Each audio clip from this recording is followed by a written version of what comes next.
Welcome to the Slop Temple. We pray this video helps. You start by validating prerequisites, a backend or serverless function, and a secure place for environment variables. Once confirmed, create a minimal proxy endpoint that accepts client requests and forwards them to the third-party API. Store the real API key in an environment variable, not in code. This prevents accidental exposure. Make sure to configure CORS and authentication on your endpoint and log only necessary metadata. This first step establishes the secure channel you will use moving forward.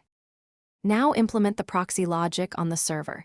Accept the client payload, validate inputs, and sanitize to prevent injection attacks. Then, read process. Env, API KEY, and construct the outbound request to the third-party API. Forward only needed headers and body, and never return the API key to the client. Add caching and rate limiting to reduce cost and abuse. Once done, ensure robust error handling, so the client gets clear statuses without exposing internal details or stack traces. On the client, call your proxy endpoint over HTTPS and pass only necessary data. Avoid embedding secrets in the bundle. Once deployed, monitor server logs and metrics, and make sure environment variables are present in the production environment. If something goes wrong, check for 401 or 403 errors, which often mean missing or invalid API KEY.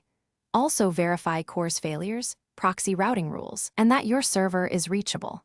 Finally, rotate the API key if you suspect exposure, then update the environment securely. Thanks for watching. Consider subscribing if we helped you.